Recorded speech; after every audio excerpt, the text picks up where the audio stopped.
दोस्तों, एक कुत्ता जो कि 1 मिनट में 27 से 28 सांसें लेता है और वह 10 से 12 साल तक जीता है, वहीं पर एक इंसान 1 मिनट में 14 से 15 सांस लेता है और वह 80 से 100 साल तक जीता है। लेकिन आज के समय के इंसान की उम्र 100 साल से कम हो गई है। लगभग 60 से 70 साल तक जाते जाते इंसान मर जाता है। लेकिन एक कछुआ जो कि 1 मिनट में सिर्फ 5 से 6 बार सांस लेता है, वो 500 से 600 सालों तक जीता है। इससे यह स्पष्ट होता है कि जिस जीव की सांसों की संख्या जितनी कम होती है, वो उतनी ही लंबी आयु तक जी सकता है। इसी चीज को समझकर हमारे पूर्वजों ने सांसों की संख्या को कम और उसकी गहराई को ज्यादा करने के विज्ञान पर काम करना शुरू कर दिया था, क्योंकि वो समझ गए थे कि इंसान को जीने के लिए साल या महीने नहीं, बल्कि एक निश्चित संख्या में सांस मिलती है और सांसों के लेने की गति को कम करके उम्र को लंबा किया जा सकता है। लेकिन सांसों के धीमा और लंबा होने की यह गति प्राकृतिक रूप से होनी चाहिए। जब हम सांस लेते हैं तो वायु प्रत्यक्ष रूप से हमें 4 स्थान पर ही महसूस होती है: कंठ, हृदय, फेफड़े और पेट। मस्तिष्क में गई हुई वायु का हमें पता ही नहीं चलता। कान और आंख में गई हुई वायु का भी कम ही पता चलता है। श्वसन तंत्र से भीतर गई हुई वायु अनेकों प्रकार से विभाजित हो जाती है, जो अलग अलग अंगों में जाकर अपना अपना कार्य करके पुनः भिन्न रूप में बाहर निकाल आती है। ये सब इतना जल्दी होता है कि हमें इसका पता ही नहीं चल पाता है। हम सिर्फ इतना ही जानते हैं कि ऑक्सीजन भीतर गई और कार्बन डाइऑक्साइड बाहर निकल गई, लेकिन भीतर वो क्या क्या सही या गलत करके आ जाती है, इसका कम ही ज्ञान हो पाता है। यदि हम जोर से गहरी सांस लेते हैं तो तेज प्रवाह के साथ शरीर के अंदर बैक्टीरिया नष्ट होने लगता है। कोशिकाओं की रोगों से लड़ने की क्षमता भी बढ़ जाती है। बोन मैरो में नए रक्त का निर्माण होने लगता है। आंतों में जमा मल विसर्जित होने लगता है। मस्तिष्क की जागरूकता लौट आती है, जिससे स्वर्ण शक्ति दुरुस्त हो जाती है। न्यूरॉन की सक्रियता से सोचने समझने की क्षमता पुनः जिंदा हो जाती है। फेफड़े में भरी हवा से आत्मविश्वास वापस लौट आता है। सोचे, जब जंगल में हवा का एक तेज झोंका आता है तो जंगल का रोम रोम जागृत होकर सजग हो जाता है। सिर्फ एक झोंका, कपालभाति या भस्त्रिका का प्राणायाम तेज हवा के उस झोंके की तरह है। बहुत कम लोगों में क्षमता होती है अपने अंदर आंधी लाने की। लगातार अभ्यास से ही आंधी का जन्म होता है। 10 मिनट की आंधी आपके शरीर और मन के साथ आपके संपूर्ण जीवन को बदल कर रख देगी। दोस्तों, आजकल अधिकतर लोगों की सांस उखड़ी और बिखरी हुई रहती है, उथली पुथली रहती है या फिर तेजी से चलती है। लोगों को यह पता ही नहीं चलता कि उनकी सांस किस प्रकार चल रही है। जब क्रोध का भाव उठता है तो सांस बदल जाती है। वहीं पर काम वासना का भाव उठता है, तब भी सांस बदल जाती है। हमारे प्रत्येक भाव और विचार के साथ हमारी सांस भी बदलती रहती है। इसके साथ हमारे खान पान और रहन सहन से भी ये बदलती रहती है। असल में हमारी सांसों का हमारे मन की स्थिति और हमारी शारीरिक अवस्था से सीधा संबंध होता है। पूरा योग विज्ञान ही सांसों को सही तरीके से लेने पर टिका हुआ है। तो अगर हम सिर्फ अपनी सांसों को सही तरीके से लेना सीख जाते हैं तो हमारा जीवन जादू की तरह बदल जाएगा। आज इस प्राचीन योग कहानी के माध्यम से हम सांसों को सही तरीके से लेने का तरीका और सांसों के जादू के रहस्य के बारे में विस्तार से जानेंगे। दोस्तों, बहुत समय पहले की बात है। एक आर्षी अपने आश्रम में छात्रों को योग, ध्यान और प्राणायाम की शिक्षाएं दिया करते थे।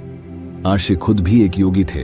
उन्होंने अपने कई वर्ष हिमालय की गुफा में साधना करते हुए बिताए थे, जहां पर उन्होंने बहुत से सूक्ष्म मानवीय आयाम को गहराई से समझा था।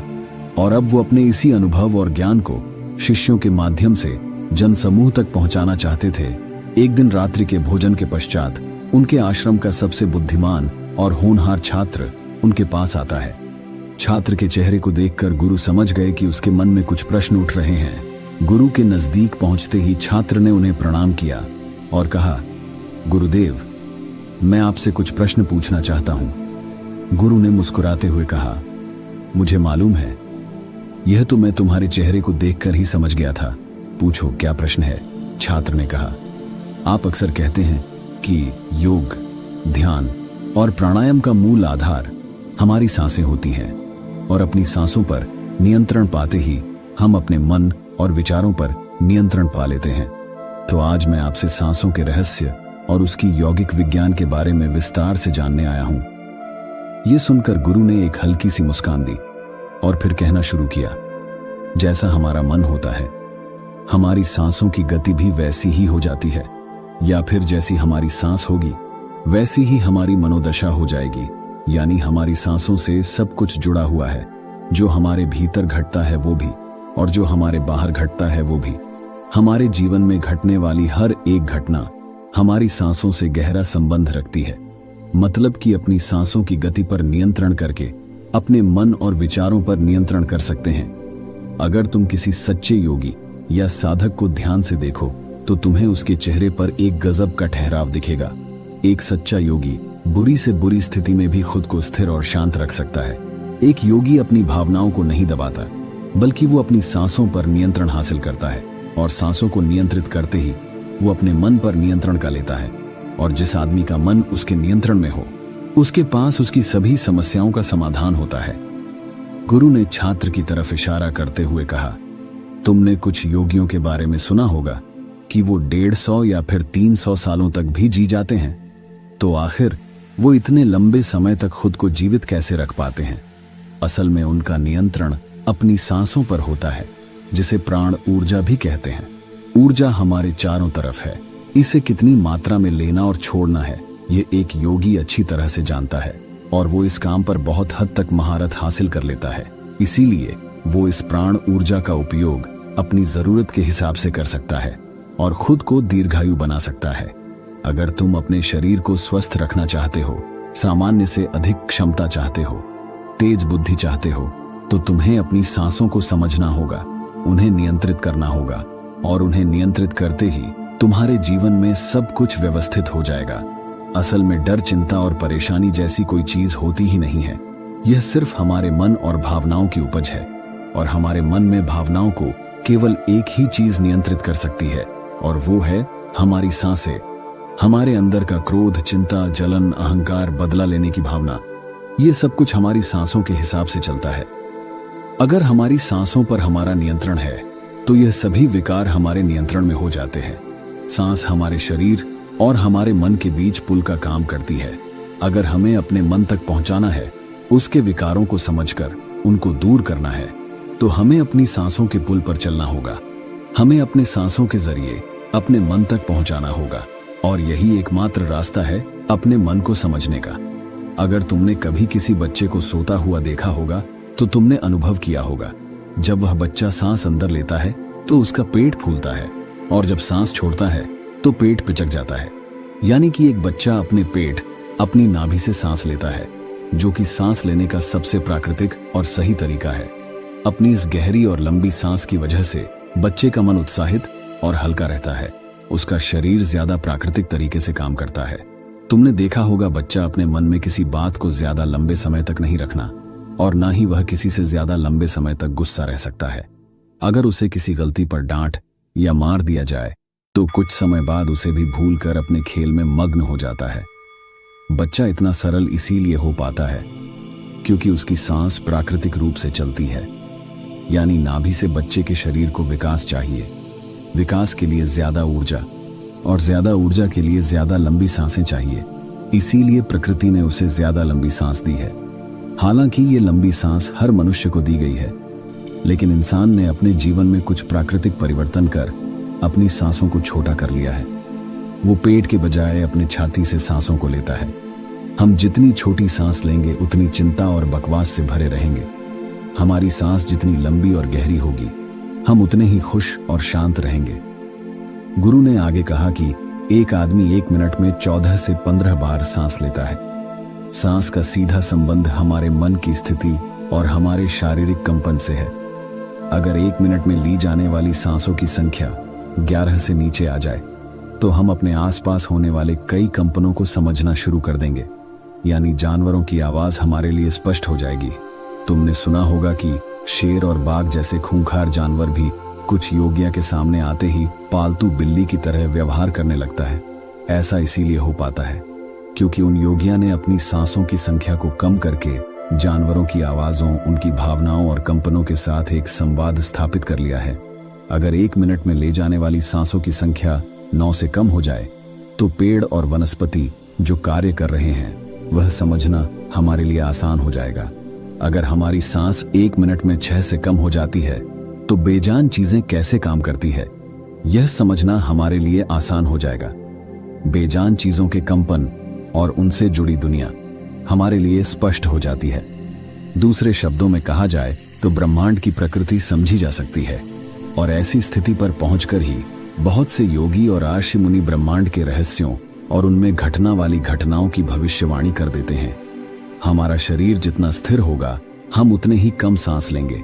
अगर हम अपने पूरे शरीर को स्थिरता के एक निश्चित स्तर पर ले जाए और बहुत तेज सांस ना ले तो हमारा बोध बढ़ता चला जाता है। दोस्तों, योग विज्ञान के अनुसार एक साधक अपनी सांसों पर नियंत्रण करके ऐसी बहुत सी चीज कर सकता है जो साधारण इंसान के जीवन से परे है। योग परंपरा में तो यह भी कहा जाता है कि अपनी सांसों को घंटों तक रोककर एक आदमी एक नए मानवीय आयाम का अनुभव कर सकता है। ऐसी बहुत सी बीमारियां जो जानलेवा हो सकती हैं या जिनका कोई इलाज नहीं है, उन्हें केवल अपने मन और दिमाग पर नियंत्रण रखकर ठीक किया जा सकता है। अपनी सांसों पर नियंत्रण करके व्यक्ति एक ऐसी मानसिक स्थिति तक पहुंच सकता है जहां जीवन में आने वाले उतार चढ़ाव उसे परेशान नहीं कर सकेंगे। कुछ लोगों को ये सब बातें कहानी लग सकती है क्योंकि आमतौर पर लोग ऐसा नहीं करते हैं और कोई भी चीज जिस पर उन्हें यकीन नहीं होता उसे अंधविश्वास कहकर नकार दिया जाता है। लेकिन पुरानी योग परंपराओं का पालन करने वाले लोग ऐसी बातों का दावा करते हैं। उन्हीं लोगों में से एक है स्वामी रामा। स्वामी रामा हिमालय की गुफाओं में रहा करते थे। उन्होंने बचपन से ही योग की प्रणालियों का अभ्यास शुरू कर दिया था। 1970 में स्वामी रामा एक अमेरिकन रिसर्च लेबोरेटरी में गए। अपनी सांसों पर नियंत्रण करके उन्होंने अपने दिमाग और मन पर की। वो जब चाहे जितने समय के लिए चाहे अपनी सांस, ब्रेन वेव्स, हृदय की धड़कन और शरीर में बहने वाली खून को रोक देते थे। लेबोरेटरी में मौजूद डॉक्टर ने स्वामी रामा के शरीर पर रिसर्च की और उन्हें मृत घोषित कर दिया। लेकिन इस अवस्था में भी स्वामी रामा सब कुछ महसूस कर सकते थे। ये देखकर वहां मौजूद रिसर्चर्स की टीम दंग रह गई थी। साथ ही स्वामी रामा अपने शरीर में अपनी मर्जी से ट्यूमर की ग्रोथ को घटा और बढ़ा भी सकते थे। रिसर्चर्स की टीम को हिमालय योगिया के सारे दावे अंधविश्वास और पाखंड से भरे लगते थे। वह अचानक से उन्हें इनर साइंस प्रतीत होने लगे थे। एक भी विज्ञान जो साधारण मनुष्य की कल्पना से भी परे है। सांसों को ध्यानपूर्वक लेना, यह एक प्राचीन योग टेक्निक है। एक योगी जिसने अपने सांसों पर नियंत्रण हासिल कर लिया है, वो जब चाहे अपनी सांसों को रोक सकता है। स्वामी रामा के अनुसार अगर आप अपनी सांसों को समझ गए हैं तो आपके शरीर में होने वाली वह बीमारियां जिनका इलाज आज मेडिकल साइंस के पास भी नहीं है, सांसों के माध्यम से उन्हें भी ठीक किया जा सकता है। श्वास के गुण रहस्यों को समझाने के लिए बाद में स्वामी रामा ने अपने कुछ साथियों के साथ मिलकर एक किताब भी लिखी है जिसका नाम है साइंस ऑफ डेथ। गुरु ने आगे कहा, जब सांस विचलित होती है तो मन भी अस्थिर हो जाता है, लेकिन जब सांस शांत होती है तो मन भी स्थिर हो जाता है और योगी दीर्घायु हो जाता है। इसीलिए हमें अपने श्वास पर नियंत्रण करना सीखना चाहिए। गुरु ने शिष्य की आंखों में देखते हुए कहा, तुम्हें क्या लगता है, क्या तुम जितनी लंबी सांसें अंदर लेते हो उतनी ही लंबी सांस बाहर भी निकालते हो? नहीं, सामान्य स्थिति में हम जो सांस अंदर लेते हैं उसकी लंबाई 10 अंगुल होती है और सांस बाहर निकलते समय इसकी लंबाई 12 अंगुल हो जाती है। यहां 1 अंगुल का मतलब 1 अंगुली मोटी से है। हमारी रोजमर्रा की जिंदगी में कुछ काम ऐसे होते हैं जिन्हें करते समय जितनी लंबी सांस अंदर जाती है उससे कई गुना ज्यादा लंबी सांस बाहर निकाल जाती है। भोजन करते समय बाहर निकलने वाली सांस की लंबाई 16 से 17 अंगुल होती है। तेज चलते समय इनकी लंबाई 22 से 24 अंगुल हो जाती है। दौड़ते समय निकलने वाली सांसों की लंबाई 45 से 50 अंगुल तक पहुंच जाती है। संभोग करते समय 50 से 60 अंगुल। सोते समय नींद में बाहर निकलने वाली सांसों की लंबाई 60 से 70 अंगुल तक पहुंच जाती है। इसीलिए हमारे शास्त्रों में काम और क्रोध पर नियंत्रण रखने की बात कही गई है, क्योंकि यह हमारी प्राण शक्ति को छेद कर देती है। श्वास को इंसान के प्राण शक्ति भी कहा जाता है। जब एक 200 वर्षीय व्यक्ति से उसकी लंबी उम्र का राज पूछा गया तो उसने 2 ही चीज बताई, पहले नाभि तक भरकर पूरी सांस ले और दूसरा रीढ़ की हड्डी को हमेशा सीधा रखें। साधारण सी लगने वाली ये दोनों बातें योग और प्राणायाम की दृष्टि से बहुत महत्वपूर्ण है। असल में शरीर के अंदर जाने वाली सांस की लंबाई कम और बाहर निकालने वाली सांस की लंबाई ज्यादा होती है। यदि किसी तरीके से बाहर निकलने वाली प्राणवायु की लंबाई को कम कर दिया जाए तो लंबी उम्र को प्राप्त किया जा सकता है। स्वर शास्त्र के अनुसार यदि बाहर निकलने वाली प्राणवायु की लंबाई 1 अंगुल कम हो जाए तो व्यक्ति निष्काम हो जाता है, यानी उसके अंदर काम वासना खत्म होने लगती है। 2 अंगुल कम होने से आनंद की प्राप्ति होती है। 3 अंगुल कम होने से लेखन शक्ति बढ़ती है। 4 अंगुल कम होने से वाक्य सिद्धि प्राप्त हो जाती है। 5 अंगुल कम होने से आदमी को दूरदृष्टि प्राप्त होती है। 6 से 7 अंगुल कम होने से साधक के अंदर अति तीव्र गति से चलने की शक्ति आ जाती है। वो कुछ ही पलों में एक स्थान से दूसरे स्थान पर पहुंच सकता है। 8 अंगुल कम होने से साधक को 8 सिद्धियां प्राप्त हो जाती हैं। पवन पुत्र हनुमान को 8 सिद्धि नवनीत के दाता इसीलिए कहा जाता है क्योंकि उन्होंने 8 सिद्धियां को प्राप्त कर रखा है। ये 8 सिद्धियां हर इंसान में होती हैं, बस जरूरत है तो इन्हें जागृत करने की। बाहर निकलने वाली सांसों की लंबाई 12 अंगुल कम होने पर योगी को इच्छा मृत्यु प्राप्त हो जाती है। फिर वो जब चाहे तब तक खुद को जीवित रख सकता है, लेकिन यह सोई हुई शक्तियां केवल तभी जागृत होगी जब मन में इन्हें जागृत करने की तीव्र अभिलाषा होगी। और मन का स्थूल रूप श्वास है, इसीलिए सबसे पहले सांसों पर नियंत्रण करना होता है। बाकी वीडियो को लाइक और चैनल को सब्सक्राइब करना ना भूले। मैं मिलता हूं आपसे बहुत ही जल्द एक और नई वीडियो के साथ। धन्यवाद।